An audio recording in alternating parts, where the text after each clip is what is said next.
Assalamualaikum warahmatullahi wabarakatuh. Perkenalkan, nama saya Sarifa dari kelas 11 IPA 7. Di sini saya akan melakukan praktikum biologi, yaitu difusi pada teh celup dan osmosis pada kentang.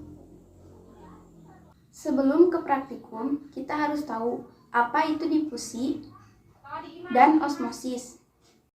Seperti yang kita tahu, difusi adalah proses bergeraknya molekul dari konsentrasi tinggi ke konsentrasi rendah secara spontan. Molekul-molekul bergerak secara kinetik hingga keadaan menjadi setimbang. Sedangkan osmosis adalah bergeraknya molekul pelarut atau air dari konsentrasi tinggi ke yang lebih rendah melalui semi permeabel hingga keadaan menjadi setimbang.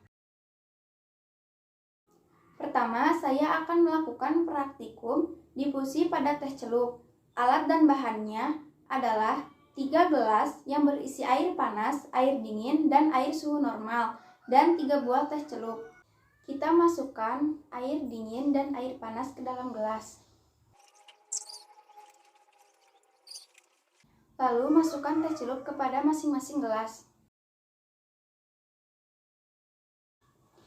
Setelah itu kita tunggu selama 15 menit.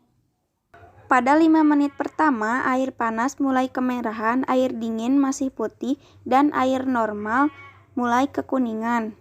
Pada 5 menit kedua, air panas mulai kemerahan kecoklatan, air dingin mulai menguning, dan air normal mulai menguning kemerahan. Dan ini 5 menit terakhir. Air panas sangat coklat pekat, air dingin mulai menguning kemerahan, air normal mulai kemerahan kecoklatan. Jadi kesimpulannya adalah suhu sangat berpengaruh terhadap kecepatan suatu partikel dalam bergerak. Sebagai buktinya, teh celup yang dicelupkan dalam air panas akan semakin cepat terjadi perubahan warna dalam airnya, dan perubahan warnanya sangat pekat. Semakin tinggi suhu maka proses difusi semakin cepat. Begitu pula sebaliknya, semakin rendah suhu maka kecepatan proses difusinya semakin lambat. Selanjutnya, saya akan melakukan praktikum osmosis pada kentang. Bahan yang dibutuhkan adalah 2 buah gelas plastik, garam, dan 2 buah kentang yang masing-masing 5 cm. Lalu kita masukkan air biasa ke dalam 2 gelas air plastik. Lalu 1 gelas plastik kita beri 4 sendok teh garam. Kita aduk sampai merata. Di sini kita lihat, air biasa lebih bening daripada air garam yang sedikit putih. Lalu kita masukkan masing-masing gelas dengan 1 kentang. Setelah itu kita tunggu selama 30 menit.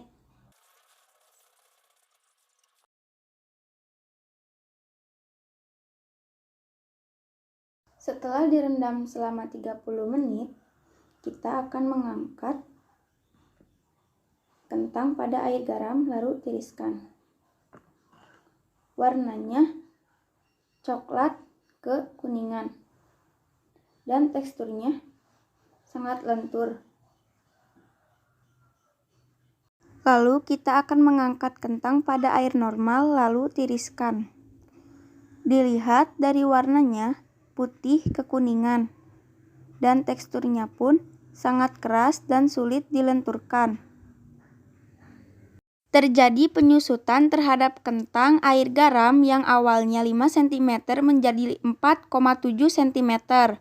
Sedangkan pada kentang air normal mengalami kepanjangan yang awalnya 5 cm menjadi 5,2 cm. Jadi kesimpulannya adalah kentang yang dimasukkan dalam larutan garam mengalami penyusutan dan terjadi perubahan tekstur pada kentang yang awalnya keras menjadi lunak. Hal ini dikarenakan H2O di sekitar sel kentang lebih sedikit dibanding di dalam kentang dan mengakibatkan sel kentang harus mengeluarkan H2O sehingga terjadi krenasi atau pengerutan sel karena kentang mengalami kehilangan air dalam sel-selnya sehingga sel kentang mengalami penyusutan. Mungkin itu saja praktikum biologi pada difusi teh celup dan osmosis pada kentang yang dapat saya sampaikan. Mohon maaf jika ada kesalahan. Wassalamualaikum warahmatullahi wabarakatuh.